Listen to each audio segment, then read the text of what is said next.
దేవుని వాక్యాన్ని నేర్చుకుందాం. చూడండి, 33వ కీర్తన అద్భుతమైన కీర్తన. ప్రతి కీర్తనలో ఉన్న ప్రతి వచనాన్ని మనం వివరించుకోవాలంటే సంవత్సరాల తరబడి ఇంకా వివరిస్తూనే ఉండాలి. అవి అంత తరగని విషయాలు, అమూల్యమైన విషయాలు ఈ కీర్తనల్లో పొందుపరచబడి ఉన్నాయి. కీర్తనలు అంటేనే వాళ్ళు దేవుడితో వాళ్ళకు కలిగిన సంబంధాన్ని ప్రార్థనాపూర్వకంగా, ఆరాధనపూర్వకంగా తెలియచేసిన విషయాలే ఈ కీర్తనలో రాయబడి ఉన్నాయి. వాళ్ళకి దేవుడికి ఉన్న ఆ సహవాసం, సంబంధం, సంభాషణలోని విషయాలు. కాబట్టి ప్రతి వారు కూడా ఎవరు దేవుడి గురించి మాట్లాడగలుగుతారు, ఎవరు దేవుడి గురించి చెప్పగలుగుతారు, ఎవరికి దేవుడు సరిగా అర్థమవుతాడు అంటే కేవలం దేవునికి ప్రార్థన చేసే వాళ్ళకే. ప్రార్థన చేసే వాళ్ళు ఒక్కళ్ళే దేవుణ్ణి సంపూర్ణంగా గ్రహించగలుగుతారు, సంపూర్ణంగా వారి జీవితంలో దేవుణ్ణి కలిగి ఉండగలుగుతారు. అందుకనే క్రైస్తవులకి ప్రార్థన అనేది ఒక ఆయువు లాంటిది, ఒక జీవము లాంటిది. అది ఒక ఊపిరి. ప్రార్థన లేకపోతే మన ఊపిరి కూడా ఆగిపోయినట్టే. దేవుడితో మాట్లాడుతూ ఉండాలి. దేవుని బిడ్డలందరూ కూడా దేవునితో మాట్లాడుతూనే ఉండాలి. పరిశుద్ధ గ్రంథంలో మనం మొదటి నుంచి చివరి వరకు చూస్తున్నప్పుడు దేవుని బిడ్డలు అనబడిన వారందరూ కూడా అధిక సమయం దేవునితో మాట్లాడిన వారే. దేవుని వైపు వారు చేతులు ఎత్తి ప్రార్థనలు చేసిన వారే. అందుకని వారి జీవితంలో సంపూర్ణంగా దేవుణ్ణి కలిగి ఉన్నారు. అంతేకాదు ఆ దేవుని గురించి ఇతరులకి వెల్లడించే వారిగా కూడా ఉన్నారు. ఈ రోజున దేవుని బిడ్డలు దేవుని ప్రార్థనలు చేయకపోతే ఏం జరుగుతుంది అంటే వాళ్ళు దేవుని గురించిన ఒక సరైన జ్ఞానం, గ్రహింపు లేకుండానే జీవిస్తారు. తరువాత వాళ్ళు సాతాను చేతుల్లో కూడా పడిపోవచ్చు కూడా. ప్రార్థన చేసే వాళ్ళు దేవుణ్ణి బాగా తెలుసుకోగలుగుతారు. ఆయన ప్రేమ ఏంటో, ఆయన దయ ఏంటో, ఆయన కరుణ ఏంటో, ఆయన కనికరం ఏంటో, ఆయన న్యాయం ఏంటో, ఆయన నీతి ఏంటో, ఇవన్నీ కూడా ప్రార్థన చేసేవాళ్ళు, దేవునికి ప్రార్థన చేసే వాళ్ళకి బాగా ఆకలింపవుతాయి. అంతేకాదు ప్రార్థన చేసేవాళ్ళకి సాతాను గురించి కూడా బాగా అర్థమవుతుంది. ఎవరి గురించి? సాతాను గురించి కూడా బాగా తెలుస్తుంది వాళ్ళకి. అందుకని యేసుక్రీస్తు ప్రభువారు సాతానుని జయించడానికి ముందుగా 40 దినాలు ఉపవాసం ఉండి రాత్రి పగలు దేవుణ్ణి సేవిస్తూ అరణ్యములో గడిపారు. అందుకనే యేసు ప్రభు దగ్గరికి సాతాను ఆ ఉపవాస ప్రార్థనలు అయిపోయిన తర్వాత సాతానుడు వచ్చి కూర్చున్నాడు. కూర్చుంటే వాడిని అవలీలగా చేయించారు. వాడు మామూలుగా సామాన్యంగా రాలేదు. అందుకనే దేవుడు అంటున్నాడు, అపోస్తలుడైన పౌలు సాతాను గురించి పరిశుద్ధాత్మ ప్రేరణతో చెప్తున్న మాట ఏంటంటే, సాతాను తంత్రాలు మనము ఎర్రగని వాళ్ళము కాదు. నేను క్రీస్తుకి మిమ్మల్ని ప్రదానం చేశాను, కానీ సాతాను తన కుయుక్తి చేత క్రీస్తులో మీకున్న సరళత నుండి, ఆ పవిత్రత నుండి మిమ్మల్ని వేరు చేస్తుందేమోనని నేను భయపడిపోతున్నాను అంటున్నాడు. అంతగా కొరింథీ సంఘానికి అపోస్తలుడైన పౌలు లేఖ రాస్తూ పరిశుద్ధాత్మ ప్రేరణతో చెప్తున్న మాట ఏంటంటే, ఇదిగో సాతాను కుయుక్తితో మిమ్మల్ని పడగొట్టుతుంది, సాతాను తంత్రాలు చేస్తాడు. కానీ యేసు ప్రభు దగ్గరికి కూడా ఇలాగే తంత్రాలతోనే వచ్చాడు. కేవలం వాక్యం పట్టుకుని వచ్చాడు. పలానా చోట పలానా వాక్యం ఉంది కదా అని చెప్తా ఉన్నాడు. అప్పుడు యేసయ్య వెంటనే వాక్యం ద్వారానే వాడిని గద్దిస్తూ పారద్రోలగలిగారు. దేవునికి స్తోత్రం. ఈ రాళ్లను రొట్టెలుగా చేసుకుని తిను అంటే అప్పుడు ప్రభు చెప్పారు, నరుడు రొట్టె వల్ల బ్రతకడు, కానీ దేవుని నోట నుండి వచ్చే మాట వల్ల బ్రతుకుతాడు. పైన ఎత్తైన కొండ మీదకి తీసుకెళ్ళి యేసయ్యను అంటుంది, ఇక్కడి నుండి పడు, దేవదూతలు వచ్చి నేను పట్టుకుంటాయి అనే లేఖనం ఉంది కదా. కాబట్టి నీవు దేవుని కుమారుడు అని తెలుసుకున్నట్లుగా పైనుండి కిందకి దూకు అంటే ప్రభు ఏం చెప్పారంటే, నీ దేవుడైన యెహోవాని శోధించకూడదు అనే వాక్యాన్ని చెప్పారు. దేవునికి స్తోత్రం. తరువాత యేసయ్యని ఎత్తైన కొండకి తీసుకెళ్ళి లోకరాజ్యాలన్నీ చూపించి నాకు ఒక దండం పెట్టావంటే ఈ లోకరాజ్యాలని వాటి మహిమను అంతా ఇచ్చేస్తాను అని చెప్తున్నప్పుడు దేవుడు ఏం చెప్పారు అంటే, నీవు నీ దేవుడైన యెహోవాను మాత్రమే పూజించాలి అనే వాక్యాన్ని చెప్పినప్పుడు వాడు యేసుప్రభుని విడిచి దూరంగా పారిపోయాడు. ఎందుకంటే ప్రతి ప్రశ్నకి సాతాను, ప్రతి కుయుక్తికి, ప్రతి తంత్రానికి యేసుప్రభు దగ్గర ఏముంది చెప్పండి? వాక్యం ఉంది. హల్లెలూయా. ఎందుకు ఇంత గట్టిగా దేవుని వాక్యం అతనిలో వచ్చింది అంటే, యేసుక్రీస్తు ప్రభు అప్పటికి 40 పగళ్ళు 40 రాత్రులు ఉపవాసం ఉండి ప్రార్థన చేశారు. దేవునికి స్తోత్రం.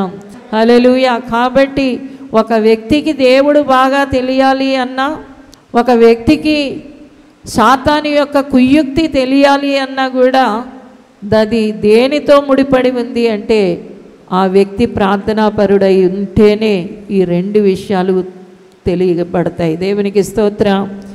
అప్పుడు ఆ వ్యక్తి దేవుని గట్టిగా హత్తుకోగలుగుతాడు. ఎందుకంటే దేవుని గురించి బాగా తెలుస్తుంది ప్రార్థనాపరుడికి.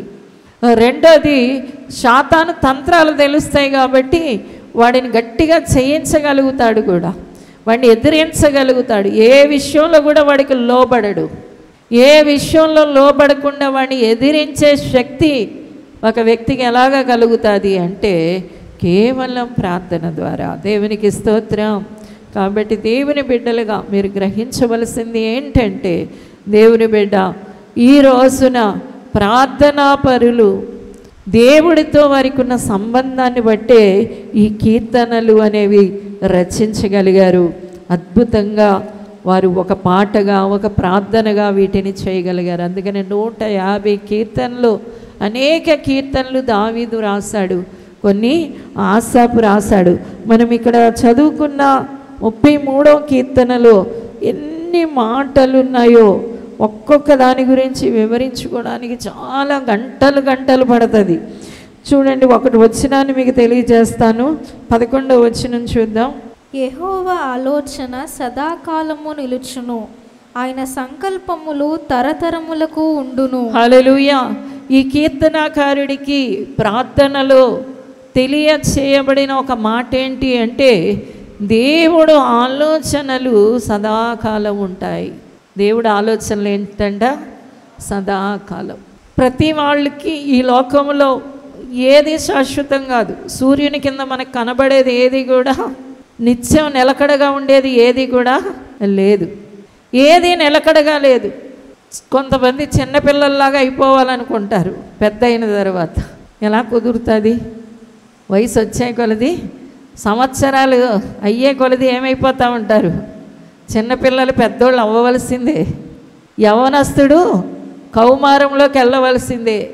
ఎన్ని చేసినా కూడా ఇంకా ఆ సంవత్సరాలు గడుస్తుంటే శరీరం ఏమైపోతూ ఉంటుంది? మారిపోతూ ఉంటుంది.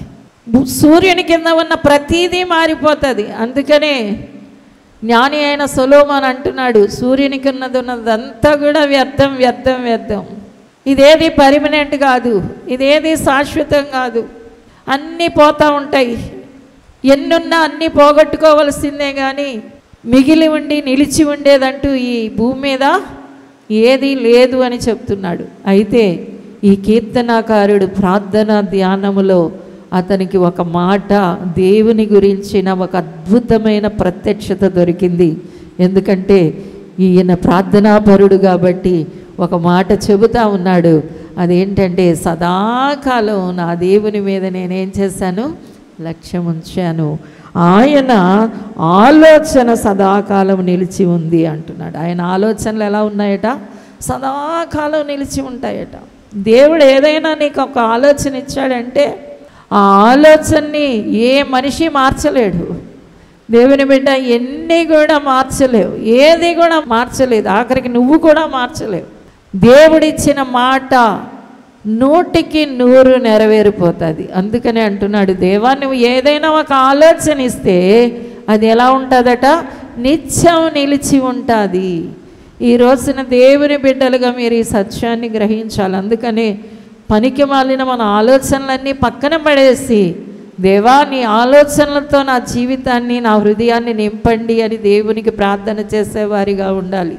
అప్పుడు దైవ ఆలోచనలు నీ లోపలికి వస్తాయి, దైవ ప్రత్యక్షతలు నీకు దొరుకుతాయి, దేవుని స్వరం నీలోనికి వస్తుంది, దేవుని మాట నీకు అందచేయబడుతుంది.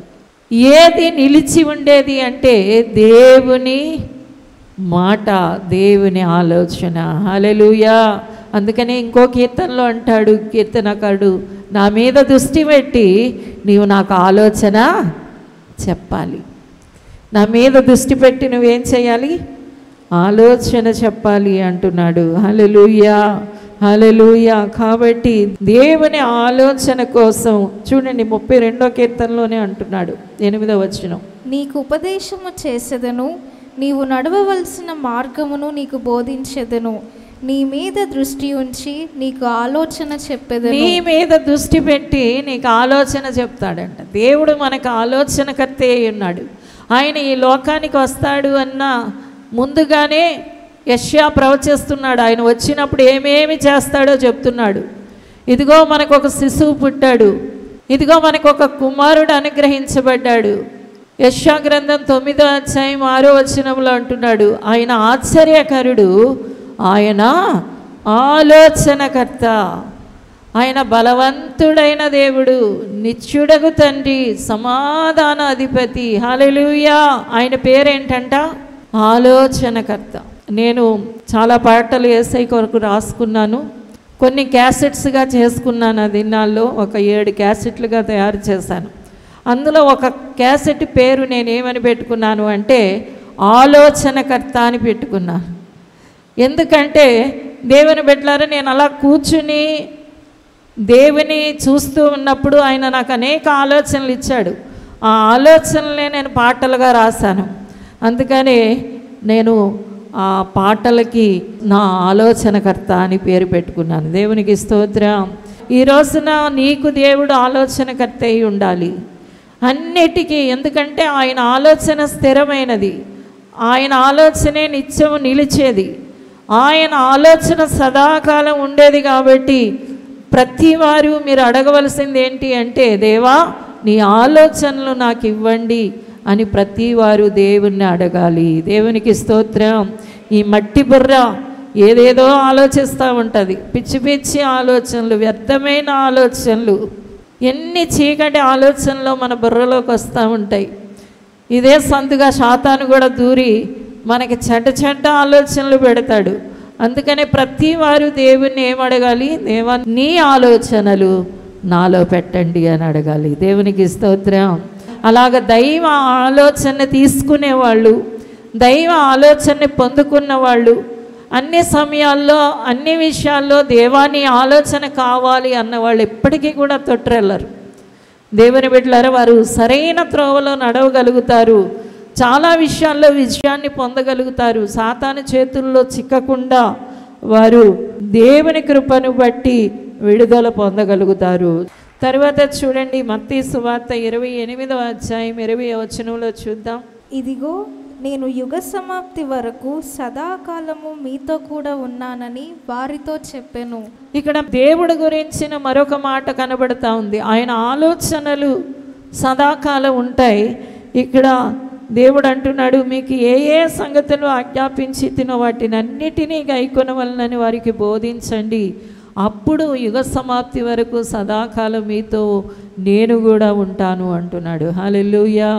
నిజమే, మన వంటగదిలో యేసయ్య ఉంటాడు, మన బెడ్రూమ్లో యేసయ్య ఉంటాడు, మనకు ప్రతి స్థలంలో యేసయ్య ఉన్నాడు. కానీ యేసు గురించి ఇతరులకి చెప్పే వాళ్ళతో దేవుడి యొక్క సదాకాలం ఉండే భాగ్యాన్ని వాళ్ళు పొందుకుంటారు. దేవునికి స్తోత్రం.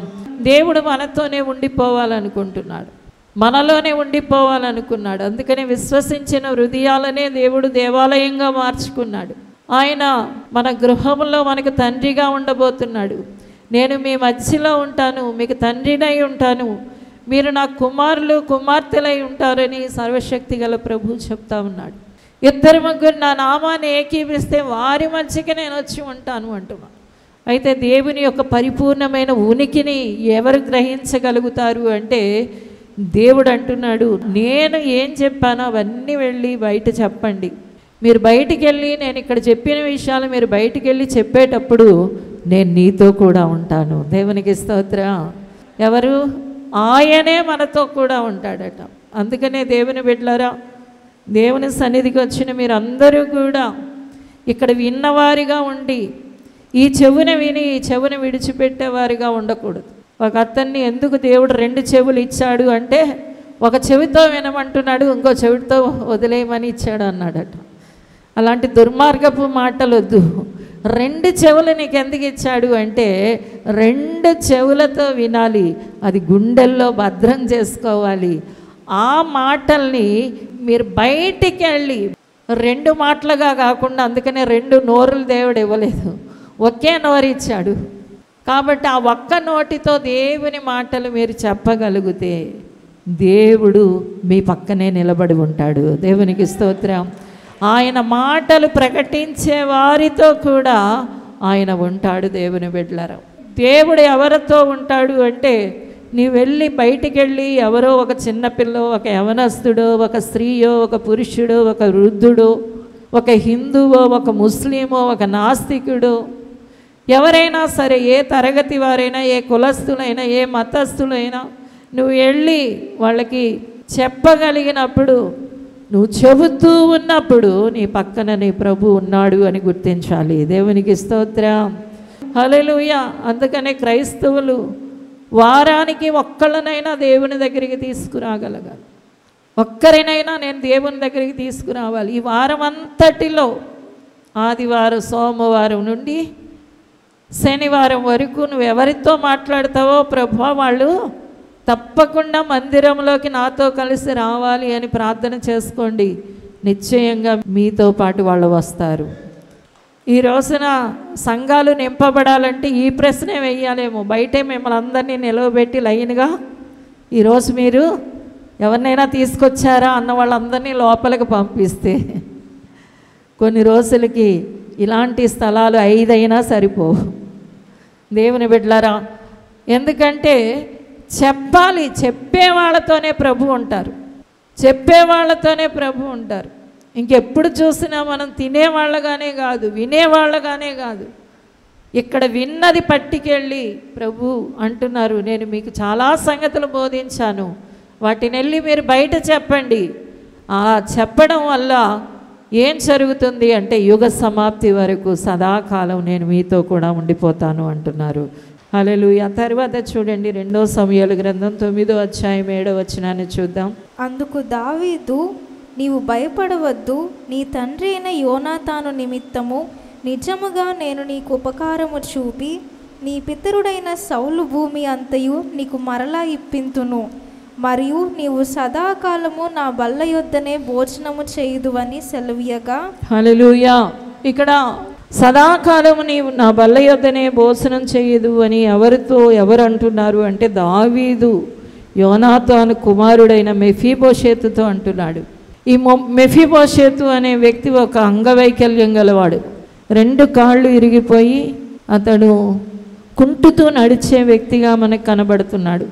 అయితే ఈ వ్యక్తిని దావీదు ఏం చేస్తున్నాడు చెప్పండి? తాను భోజనం చేసే ఆ బల్ల యొద్ద కూర్చోబెట్టుకోవడానికి ఇష్టపడుతున్నాడు. సర్వసాధారణంగా చూస్తే ఆ దినాలలో ఉన్న రాజులు, అధికారంలో ఉన్నవాళ్ళు అంగవైకల్యంతో కుంటివారిగా, గుడ్డివారిగా, ఇక ఇతర అవయవాల లోపాలు కలిగిన వారిగా, బలహీనులుగా కనబడితే వాళ్ళు అసలు ఆ రాజమందిరంలో ఉండడానికి యోగ్యులు కారు. తర్వాత దుఃఖముఖులు కూడా రాజమందిరంలో ఉంచుకోరట. ఎందుకంటే రాజు తన రాజ్యాన్ని అంతటినీ పరిపాలిస్తాడు కాబట్టి ఆ పరిపాలనలో ఎలాంటి అవకతవకలు ఉండకూడదంటే తన దగ్గర సరైన వాళ్ళు ఉండాలి. సరైన వాళ్ళు లేకపోతే తను ఏం చేయలేడంటే సరైన పరిపాలన అందించలేడు. కాబట్టి సరైన వాళ్ళనే పెట్టుకునేవారు. అయితే ఈ మెఫీబోషేతు అనే అంగవైకల్యం కలిగిన వ్యక్తిని ఎందుకు దావీదు పెట్టుకుంటున్నాడు అంటే, 1వ సమూయేలు గ్రంథం 18వ అధ్యాయంలో చూస్తే అక్కడ యోనాతానుతోది దావీదు నిబంధన చేస్తున్నాడు. దేవునికి స్తోత్రం. దావీదుతో యోనాతాను నిబంధన చేస్తున్నాడు కాబట్టి ఆ నిబంధనకి కట్టుబడి ఈ మెఫీబోషేతుకు చోటిస్తున్నాడు. చూడండి 18వ అధ్యాయం 3వ వచనం. దావీదు తనకు ప్రాణ స్నేహితుడని భావించుకొని అతనిని ప్రేమించుచు యోనాతాను అతనితో నిబంధన యోనాతాను అతనితో ఏం చేసుకున్నాడట? నిబంధన చేసుకున్నాడట. ఈ నిబంధనని జ్ఞాపకం చేసుకుని ఒక అవిటి వాడైన మెఫీబోషెతుని తనతో పాటు బల్ల యొద్ద కూర్చోబెట్టుకుంటున్నాడు దావీదు. కారణం ఏంటి అంటే యోనాతానికి ఇచ్చిన మాట. దేవునికి స్తోత్రం. ఈ రోజున మనందరం ఎందుకు మందిరంలో కూర్చున్నామో మీ అందరికీ తెలుసా? దేవుని బిడ్డలారా, ఎలా కూర్చోగలిగాం మనం అందరం దేవుని మందిరంలో?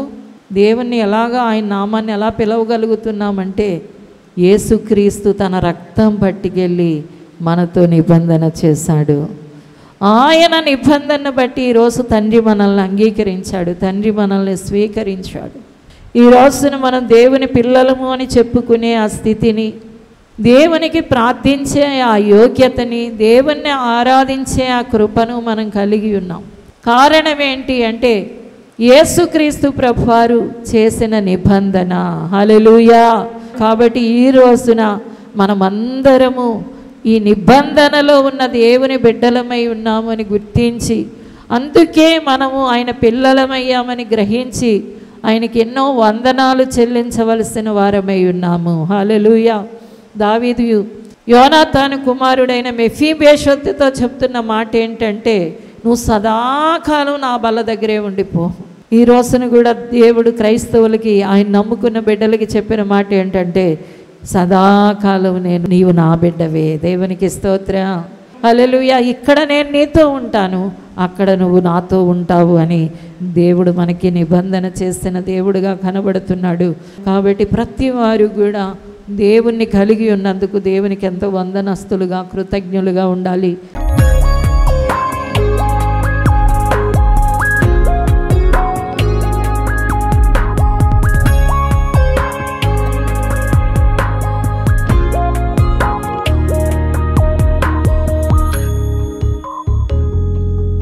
ప్రార్థన చేసుకుందాం.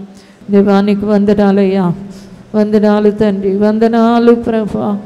నీకు స్తుతులు చెల్లిస్తున్నాము రాజా, నీకు స్తోత్రాలు చెల్లిస్తున్నాం మా పరమ తండ్రి, మా మంచి దేవానికి వందనాలు చెల్లిస్తున్నామయ్యా. మీరు మాకు ఇచ్చిన ధన్యత కొరకు వందనాలయ్యా, ఈ యోగ్యత కొరకు వందనాలయ్యా, ఈ భాగ్యం కొరకు వందనాలయ్యా. వందనాలు యేసు స్వామి, వందనాలు యేసు ప్రభా, వందనాలు యేసు దేవా. నీకు స్తోత్రాలు, స్తోత్రాలు, స్తోత్రాలు. శాశ్వత కాల నిబంధన మీరు మాతో చేస్తారయ్యా. హల్లెలూయా, హల్లెలూయా, హల్లెలూయా. వందనాలు యేసయ్యా, వందనాలు యేసయ్యా. నీతో యుగ యుగాలు ఉండునట్లుగా మమ్మల్ని ఆశీర్వదించావు నాయన. అయ్యా నీకు వందనాలు ప్రభా, వందనాలు. నీ బిడ్డగా మమ్మల్ని స్వీకరించి నీ గుండెకు హత్తుకున్నావయ్యా తండ్రి. నీకు స్తోత్రాలు చెల్లిస్తున్నాను. యుగ యుగాలు సదాకాలం నిత్యం మీరు మాతోనే ఉంటున్నందుకు నీకు వందనాలు చెల్లిస్తున్నాము నాయన. నీ నమ్మదగిన నీ ఆలోచనల కొరకు వందనాలయ్యా. అయ్యా సదాకాలం మాతో ఉండే నీ కృప కొరకు వందనాలయ్యా. నీకు కృతజ్ఞతాస్తుతులు చెల్లిస్తూ యేసు నామమున అడుగుచున్నాము తండ్రి. ఆమేన్, ఆమేన్. విజయవాడలో దహించు అగ్ని ఆశీర్వాద అభిషేక కూడిక జూలై 1వ తేదీన ఉదయం 10 గంటల నుండి ప్రారంభించబడును. ముఖ్య ప్రసంగికులు డాక్టర్ థామస్ గారు, దహించు అగ్ని మినిస్ట్రీస్, రాజమహేంద్రవరం. స్థలం చాంద్ కళ్యాణ మండపం, రైల్వే స్టేషన్ దగ్గర, పూర్ణానందపేట, విజయవాడ. మరిన్ని వివరాలకు 903-222-4646 మరియు 903-222-4747. పరిశుద్ధాత్మ దేవుని గురించి లోతైన విషయాలు తెలుసుకోవాలనుకుంటున్నారా? ఆత్మను పొందుకొని బలమైన సేవ చేయాలనుకుంటున్నారా? వాక్యంలో లోతైన మర్మాలను తెలుసుకోవాలని ఆశపడుతున్నారా? రాజమహేంద్రవరం కాటవరం గ్రామంలో దహించు అగ్ని స్కూల్ ఆఫ్ డునామిస్ పరిశుద్ధాత్మ పాఠశాల జూలై 7వ తేదీ నుండి ప్రారంభించబడును. ఈ పరిశుద్ధాత్మ పాఠశాలలో దైవజనులు డాక్టర్ థామస్ గారు, డాక్టర్ షీబా థామస్ గారు పరిశుద్ధాత్మను గురించి లోతైన విషయాలు మీకు బోధించెదరు. స్త్రీ పురుషులకు ప్రత్యేక వసతి సదుపాయాలు కలవు. రిజిస్ట్రేషన్ ఫీజు 2500 రూపాయలు మాత్రమే. స్థలం దహించు అగ్ని రివైవల్ సెంటర్, కాటవరం, రాజమహేంద్రవరం. మరిన్ని వివరాలకు 9494940072 మరియు 73. విశాఖపట్నంలో దహించు అగ్ని ఆశీర్వాద అభిషేక కూడిక జూలై 12వ తేదీన ఉదయం 9 గంటల నుండి ప్రారంభించబడును. ముఖ్య ప్రసంగికులు డాక్టర్ థామస్ గారు, దహించు అగ్ని మినిస్ట్రీస్, రాజమహేంద్రవరం. స్థలం సుబ్బలక్ష్మి కళ్యాణ మండపం, రైల్వే న్యూ కాలనీ, విశాఖపట్నం. మరిన్ని వివరాలకు 9032227676 మరియు 9032228686. ఇది కుటుంబ ఆశీర్వాద కూడిక. ఇక్కడ మేము మా కుటుంబాలను కట్టుకున్నాం. మరి మీరు? అయితే ప్రతి శుక్రవారం రాజమహేంద్రవరంలో జరిగే ఈ కుటుంబ ఆశీర్వాద కూడికలో పాల్గొనండి. ఈ కూడిక జరుగు స్థలం దహించు అగ్ని ఆడిటోరియం, నటరాజ్ థియేటర్, రాజమహేంద్రవరం. సికింద్రాబాద్ లో దహించు అగ్ని అద్భుత అసాధారణ కూడిక ప్రతి శనివారం సాయంత్రం 5 గంటల నుండి ప్రారంభించబడును. స్థలం SPG church ground, alpha hotel వెనుక, సికింద్రాబాద్. మరిన్ని వివరాలకు 9494940074 మరియు 75. రాజమహేంద్రవరంలో దహించు అగ్ని అభిషేక ఆదివారపు ఆరాధన ఇప్పుడు ప్రతి ఆదివారం ఉదయం 9:30 నుండి ప్రారంభించబడును. తప్పక పాలు పొందండి, దైవిక ఆశీర్వాదం పొందండి. స్థలం దహించు అగ్ని ఆడిటోరియం, నటరాజ్ థియేటర్, రాజమహేంద్రవరం. మీ ప్రార్థన అవసరతలకు 9494940072 మరియు 73. ఈ టీవీ కార్యక్రమాన్ని చూసి ఆశీర్వదించబడినట్లయితే దహించు అగ్ని టీవీ పరిచర్యకు మరియు బ్లెస్సింగ్ ల్యాండ్ కు సహకరించండి. దహించు అగ్ని trust current account number 357222444370, State Bank of India, main branch, Rajamahendravaram. My address doctor Thomas, దహించు అగ్ని మినిస్ట్రీస్, తుమ్మలోవా, రాజమహేంద్రవరం.